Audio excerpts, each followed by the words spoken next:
What's up, History Nation? I'm your host, Sam Trahan, and welcome back to the Mystery of History. Today we'll be discussing anything and everything surrounding the famed Battle of Gettysburg and why it's so important in our country's past and present.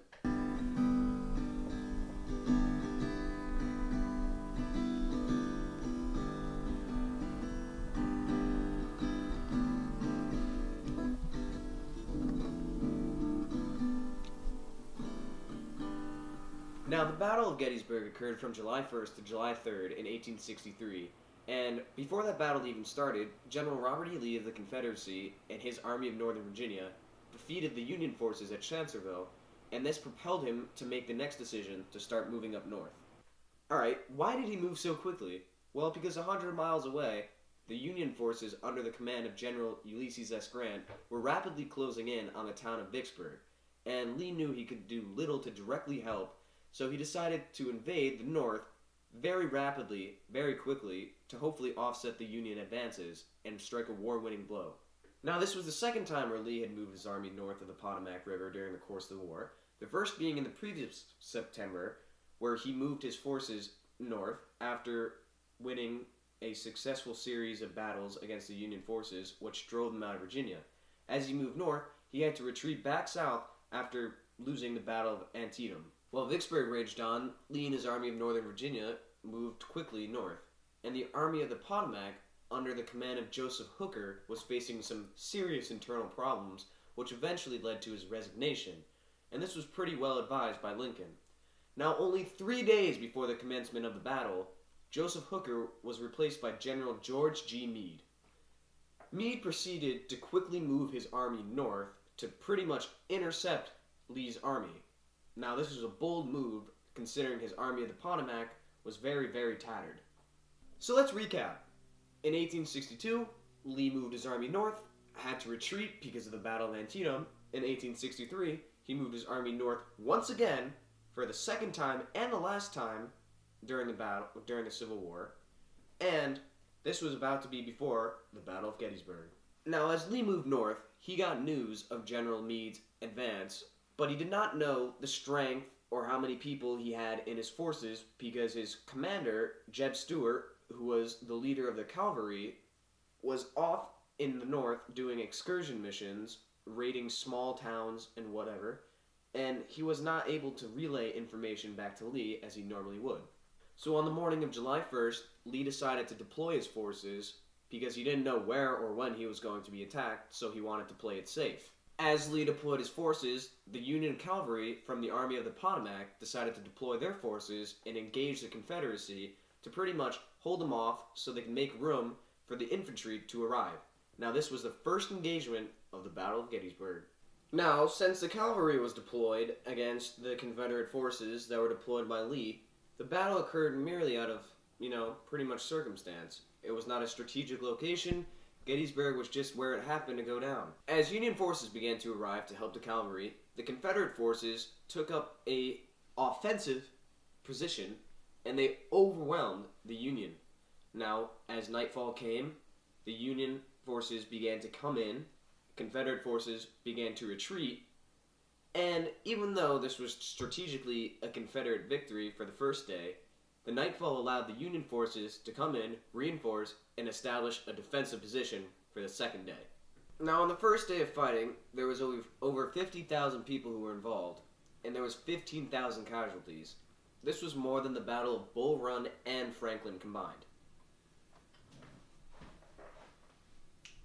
Riding off the victory from the first day, Lee felt that his Confederate forces could decimate the remaining Union forces, but he didn't know that overnight the Union came in and took up these defensive positions. So on the second day, he decided to initiate the attack by sending in his army. Now, he wanted to attack the left and right flank and then pretty much pinch the Union forces and force them to either surrender or just brutally murder them. Now, before the attack started, Union General Major Dan Sickles decided to change his forces for the Union, and this drastically changed the whole landscape. Now, General Sickles didn't even tell General Meade that he was going to move his position. You could say that he went sickle mode. But it was a good thing that he did move his position, because this forced the Confederacy to move south towards two hills at the southern end of the battlefield. As Confederate forces moved south, Union forces deployed to meet them as well. They met at two hills, and we saw the most ferocious fighting of the whole Battle of Gettysburg. The hills were given nicknames such as the Devil Den, and you can tell from that it was pretty bad. Now, since the right flank attack by the Confederacy failed and ended up being stopped at these two hills, the left flank became extremely close to overrunning the Union's position. But once again, nightfall came, and the Confederates had to retreat once more. This made Robert E. Lee very angry, but he was determined on the third day to once and for all defeat these Union forces. The second day of the battle was the most heavy for casualties. Over 100,000 people fought that day, and 20,000 people were killed. That is insane. On the third and final day of the battle, Lee decided to attack the Union forces head-on, essentially splitting their forces into two. Although he wanted to attack first, the Union decided to attack first and gain territory that they lost the previous day. General Slocum of the Union Army decided to attack the Confederates at Culp's Hill, and when he attacked the Confederates, this battle ended up lasting 8 hours, although it was not even the main battle that Lee intended to have. While this smaller battle was occurring, General Lee was devising the main battle of Gettysburg when Jeb Stuart and General Pickett decided to finally arrive. Although Stuart did eventually arrive, he missed the majority of the battle and his forces could have been utilized. Lee was very frustrated, but eventually got over it.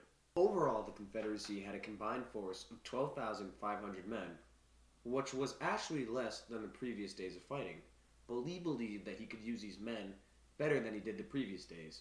When the Confederate artillery began to fire, it was reported that you could hear the guns from as far away as Philadelphia. The Union Army also began to fire their guns on the Confederate forces as well. Around 2 p.m., the Union slowed down their artillery to trick the Confederates into believing that their guns were taken out. This is when Pickett decided to charge his men right at the Union forces. So the Confederates were very well deceived by the Union forces, and they emerged from their tree line only to be met by the Union forces firing at them. On their way to meet the Union forces, the Confederates had to first overcome a fence line and then overcome a stone wall. Now these don't seem like very formidable foes, but they were the Confederate army. As they went over the fence line, their army began to get scattered, and they became easy targets for the Union, and when they got to the stone wall, they were very close to the Union army. Strategically, the Union had a better position, but the Confederacy still managed to severely cripple the Union lines. As the Confederacy got to the stone wall, they jumped over the stone wall to engage the Union forces head-on and then engage in hand-to-hand combat. While Pickett's men were attacking the Union Army began to flush in Union forces to then put Pickett's men in the ground. After that happened, over across the battlefield, Jeb's cavalry were intending to attack the Union rear, and they were met by George Custer, and they were like, nope, can't do that. So they had to push them all the way back, and this thus concluded the Battle of Gettysburg, for the most part. In summary, Pickett's army failed, Jeb Stuart's cavalry failed, and they moved back to the Confederate original lines to take up defense positions because Lee believed that Meade's forces would do a counterattack to hopefully crush the Confederate forces. This never ever happened, and Meade decided that he did enough during the Battle of Gettysburg and refrained from attacking them. This allowed Lee to retreat back into the South. Meade's decision was heavily criticized, but ultimately the battle was won by the Union forces, and it meant that the Confederacy would not win the war. Lee was so devastated by his loss at Gettysburg that he even offered his resignation to the Confederate President, Jefferson Davis, although Jefferson Davis did refuse his resignation. Lee did go on to win several more battles by the end of the war, but the Battle of Gettysburg proved to be Lee's and the Confederacy's demise. Gettysburg can be considered one of the most important battles of the war because A, it defeated Robert E. Lee, B, it lowered the morale of the South, and C, it pretty much secured a Union victory for the rest of the war.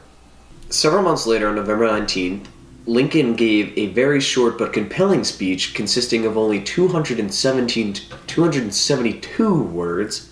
Although this speech was very short, it elevated the Battle of Gettysburg into something from a mere skirmish into a very important piece of the war. Lincoln's speech became known as the Gettysburg Address. And this address stated that what might be said in his speech could be forgotten. The actions on the field should never be forgotten. They should be embedded in our country's history because of the importance of the actions. The Civil War and the Battle of Gettysburg especially are a testament to the Founding Fathers' idea to remain a free country that was not going to be taken over by another country. You can't be a free country if you are separated. There needs to be some unity. The soldiers that fought during the Battle of Gettysburg did not die in vain. They died for a cause, and their cause was to bring back the United States of America.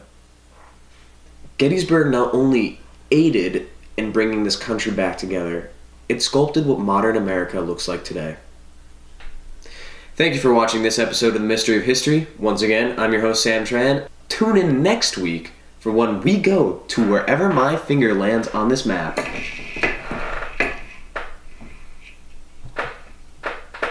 Oh no.